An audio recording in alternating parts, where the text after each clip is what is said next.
Mic and Nick and Alice అనే movie ఖచ్చితంగా theatrical రన్కి అర్హత ఉన్న సినిమా. కానీ ఎందుకోగాని ఇది డైరెక్ట్గా స్ట్రీమింగ్కి వెళ్ళిపోతుంది. మార్చ్ 27న హూలులో ప్రీమియర్ అవుతున్న ఈ మూవీ ఆ సర్వీస్లో వచ్చే హైయెస్ట్ ఎండ్ మూవీస్లో ఒకటి. ఇది ఎంత బ్లాస్ట్గా ఉంటుందంటే థియేటర్స్లో రిలీజ్ అయ్యుంటే ఖచ్చితంగా రచ చేసేది. కానీ ఇప్పుడున్న బిజినెస్ సిచ్యువేషన్ వల్ల ఈ హై కాన్సెప్ట్ యాక్షన్ కామెడీని అలా చూసే ఛాన్స్ మనకి లేకుండా పోయింది. నేను దీన్ని సౌత్ బై సౌత్ వెస్ట్లో ఒక ప్యాక్డ్ మూవీ థియేటర్లో చూశాను. అసలు రెస్పాన్స్ పీక్స్లో ఉంది. స్కాట్ పిల్గ్రిమ్ టేక్స్ ఆఫ్ రాసిన బెన్ డేవిడ్ గ్రిన్స్కీని ఈ మూవీ ఒక మేజర్ టాలెంట్గా ఇంట్రడ్యూస్ చేస్తుంది. The twisted love triangle. ఈ స్టోరీలో జేమ్స్ మాస్డెన్ ప్లే చేసిన మైక్ ఒక క్రైమ్ సిండికేట్లో లో లెవెల్ ఎన్ఫోర్సర్. తను తన లవర్ ఆలిస్తో కలిసి బారిపోవాలి అని అనుకుంటాడు. కానీ అక్కడే ఒక పెద్ద ప్రాబ్లం ఉంది. ఆలిస్ పెళ్లయింది, అది కూడా మైక్ పాత ఫ్రెండ్ అండ్ వెంచ్ఫుల్ గ్యాంగ్స్టర్ అయిన నిక్తో.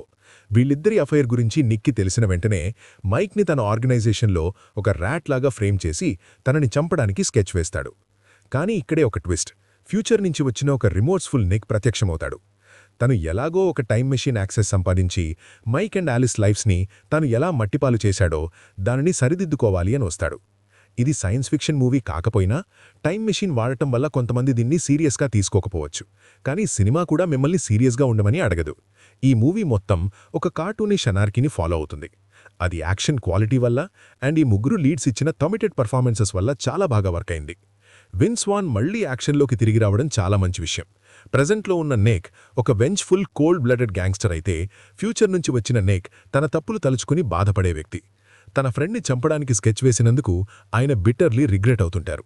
ఫ్యూచర్ నిక్ తన ప్లాన్ వర్క్ అవ్వాలంటే మైక్ని ఒప్పించడమే కాదు, ప్రెజెంట్లో ఉన్న మీన్ స్పిరిటెడ్ నిక్ని కూడా దీంట్లో ఇన్వాల్వ్ అయ్యేలా చూసుకోవాలి.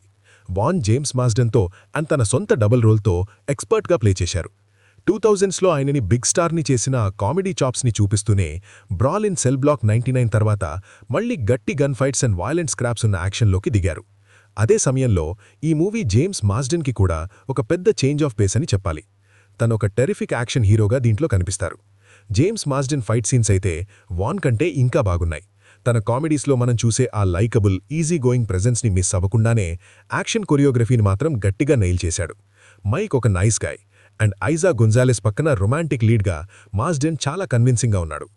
ఐజా కూడా ఎప్పుడూ లేనంత లూజ్గా చాలా ఎంజాయ్ చేస్తూ నటించింది. ఇంకా షార్ప్ టంగ్డ్ నిక్కి ఒక కామిక్ ఫాయిల్గా కూడా మాస్డెన్ చాలా బాగా సెట్ అయ్యాడు. ఈ ఫిల్మ్ మొత్తం ఒక హైట్ అండ్ కార్టూనిష్ అండర్వరల్డ్లో సాగుతుంది. దీనికి బాస్ సోసా అండ్ తన ప్రేమాత్మకమైన కొడుకు జిమ్మీ బాయ్ తిరిగి వచ్చినందుకు సెలబ్రేట్ చేసుకుంటాడు. జిమ్మీ బాయ్ క్యారెక్టర్లో జిమ్మీ టాట్రో చాలా సీన్స్ని స్టీల్ చేస్తాడు. తన మొరానిక్ బిహేవియర్ చాలా అమ్యూజింగ్గా ఉంటుంది. జిమ్మీ బాయ్ ఇప్పుడే జైలు నుంచి రిలీజ్ అయ్యాడు అండ్ మైక్ వల్లే తను జైలుకి వెళ్లాడు అని అందరూ నమ్ముతారు. క్యాస్ట్ విషయానికొస్తే ఎన్నో రికగ్నైజబుల్ నేమ్స్ దీంట్లో కనిపిస్తాయి. లూయిస్ థాన్ ఒక amusingly dumb muscle man, Roy Rage రాయన్గా అండ్ ఆర్థూరో కాస్ట్రో ఒక డమ్ బ్యాస్ టోలీగా చాలా ఫన్నీగా ఉన్నారు. ఈ ఫిల్మ్ మొత్తం ఒక థిన్ లైన్ మీద సాగుతుంది. టోన్ మొత్తం కామిక్గా ఉన్నా సరే స్టేక్స్ మాత్రం చాలా రియల్గా ఉంటాయి. సోసా ఒక నిజమైన థ్రెట్. ఎంత ఈవిలంటే ఆయన ఫేవరెట్ హిట్ మ్యాన్ బతికి ఉన్న విక్టిమ్స్నే తినడేసే ఒక క్యానిబల్. ఇంకా ద బ్యారన్ అనే కిల్లర్ ఐడెంటిటీ ఎవరు అనేది మాత్రం ఇప్పుడే చెప్పి స్పాయిల్ చేయను. అది చాలా బాగుంటుంది. దీంట్లో ఎక్కడా కూడా స్టోరీ ల్యాగ్ అవ్వదు. గ్రిన్స్కీ తన విటీ రైటింగ్తో లీడ్స్ ఇద్దరి మధ్య ఉండే గిల్మోర్ గర్ల్స్ మీద ప్రేమను చాలాసార్లు డీప్ డైవ్స్తో ఫన్నీగా చూపిస్తారు. సినిమాలో 80s and 90s needle drops కూడా చాలా బాగున్నాయి. అవి ఎప్పుడూ వినే రొటీన్ లేజీ చాయిసెస్ కాదు. ఇది ఒక పూర్తిగా R-రేటెడ్ మూవీ. చాలా గోరీ కార్నేజ్ ఉంటుంది, విశేషంగా ఆ ఫైనల్ బ్యాటిల్ రాయల్లో. అక్కడ జాన్ వూస్ అ బెటర్ టుమారోకి ఒక చిన్న నాడ్ ఇస్తూ హీరోల కోసం వెపన్స్ని దాచివెచ్చిన విధానం చాలా బాగుంటుంది. ఇది ఒక రాలికింగ్ గుడ్ టైం అండ్ ఈ మధ్యకాలంలో నేను చూసిన బెస్ట్ యాక్షన్ కామెడీ. అసలు ఆలివర్ అండ్ కంపెనీలోని బిల్లీ జాయల్ సాంగ్తో స్టార్ట్ అయ్యే మూవీని ఎవరిష్టపడకుండా ఉంటారు? అండ్ దీనికి నేను చాలా సాలిడ్గా 9/10 రేటింగ్ ఇస్తున్నాను. మా వీడియోని క్లిక్ చేసినందుకు అందరికీ ధన్యవాదాలు. మీకు ఈ వీడియో నచ్చినట్లయితే ఖచ్చితంగా లైక్ చేయండి, సబ్స్క్రైబ్ చేయండి అండ్ ఇలాంటి కాంటెంట్ ఇష్టపడే మీ ఫ్రెండ్స్కి షేర్ చేయండి. స్టోరీ ఏంటంటే మూవీ ఫ్యాన్స్ ద్వారా మూవీ ఫ్యాన్స్ కోసమే క్రియేట్ చేయబడింది. మీ సపోర్ట్కి థ్యాంక్స్.